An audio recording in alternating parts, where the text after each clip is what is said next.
We asked for your hot takes and you guys gave it to us. So now we're going to go and react to some of the hot takes you guys submitted. The first hot take by Advaith Dabasi says Draymond is the best overall defensive talent of the 2010s and should go down top 5 on D.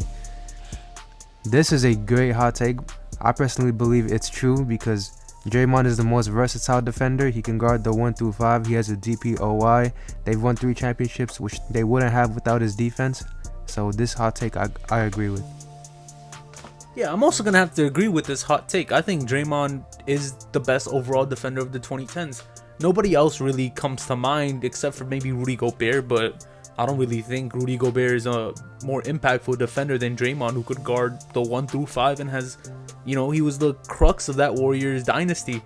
I also have to agree with that. I think Draymond Green is easily a top 5 defensive player of the 2010s.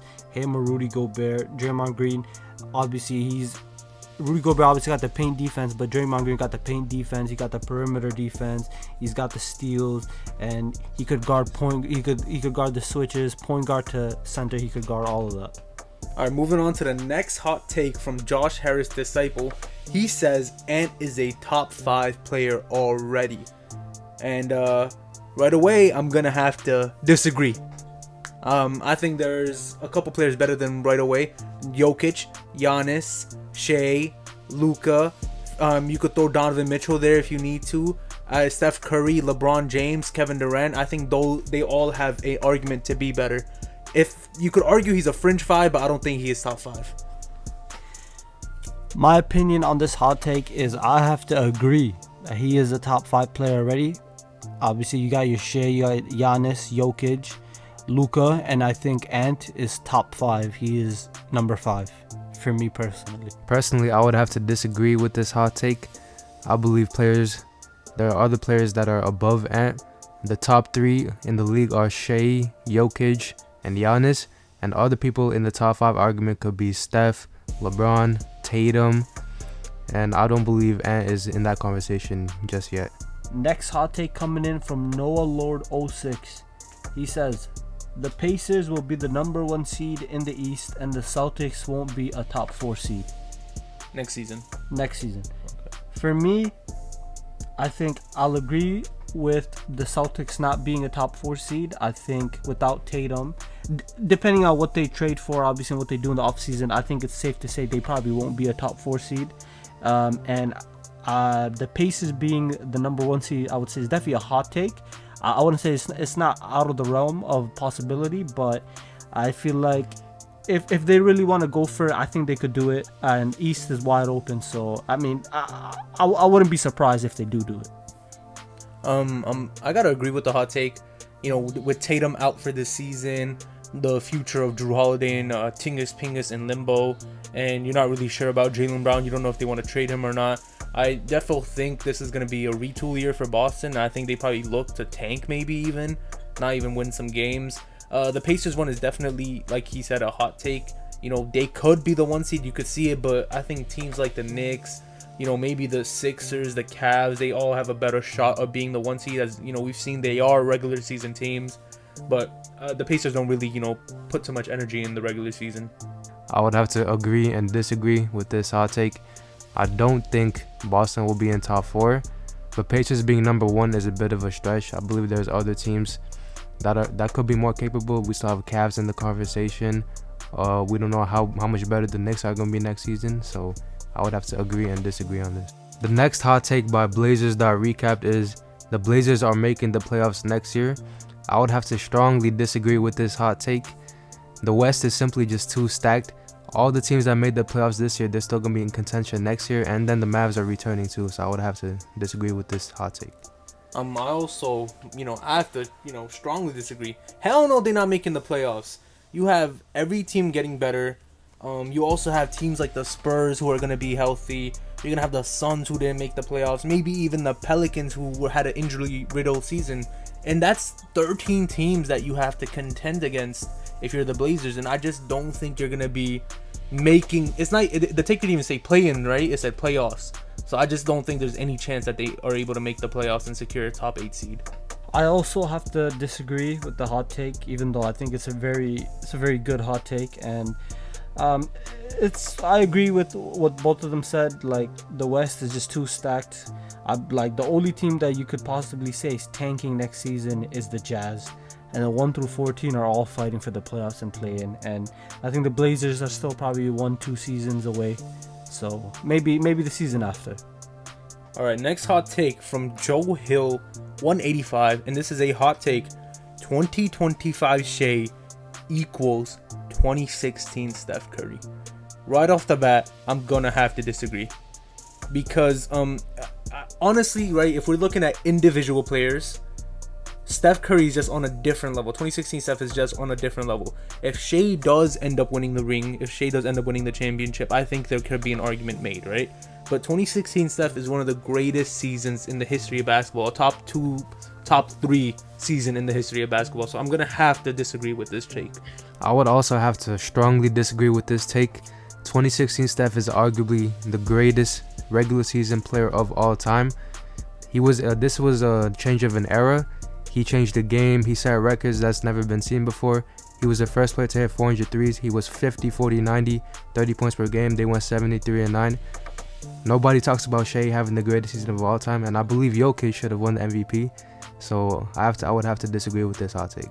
I would say I'd have to disagree with this hot take. I think 2016 Curry is arguably one of the greatest seasons in NBA history, and like mentioned earlier, some people could argue that Jokic deserved to win this MVP more. So it doesn't really make sense to compare his season to Curry's, even though Shai's season was very good though. Next hot take from Sam Lorenz, 1910.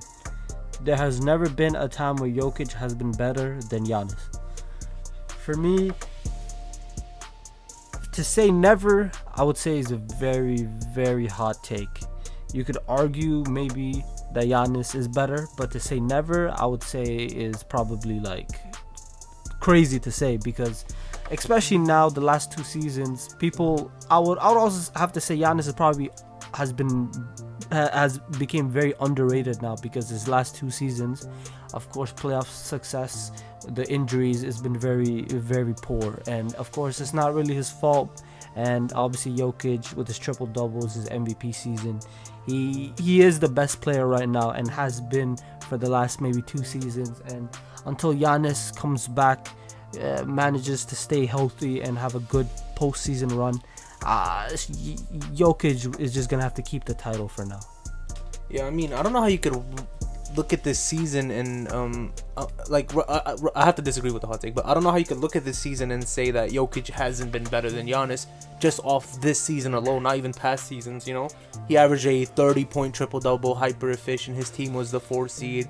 You know, he was 1 game off of a conference finals, whereas Giannis, although he was great, his team got eliminated in the first round once again.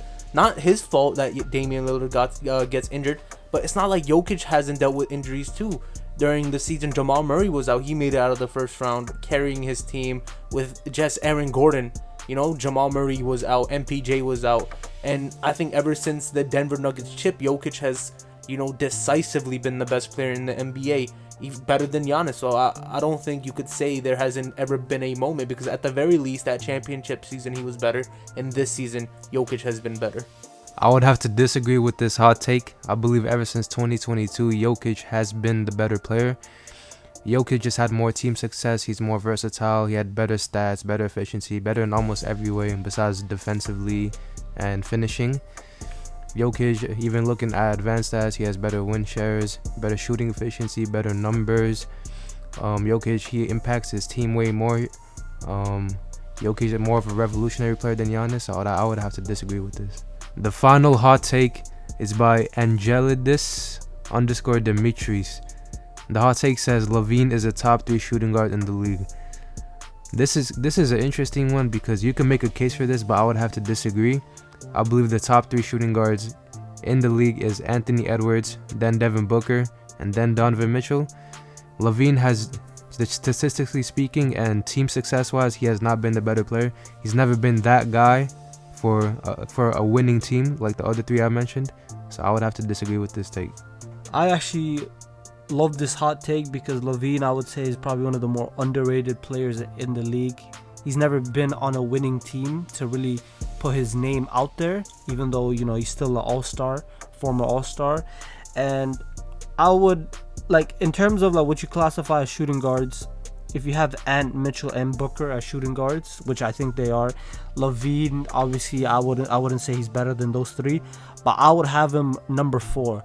I think this could be a hot take of my own. I think he's better than Tyler Hero. I think he's better than Derek White. I think he's better than Austin Reeves. That's just me personally, but I do really like this hot take. There's no world where Zach LaVine is a top 3 shooting guard, because the shooting guard position is actually the most top-heavy position in the league. You have 3 all-star / superstars, and then the rest of them are kind of bums.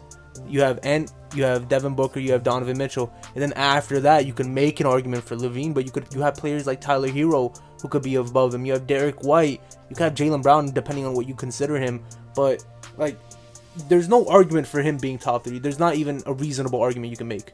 Alright, that's it for part 1 of hot takes. If you guys like this, drop some comments, maybe drop some hot takes of your own in the comments that we could use in the next video.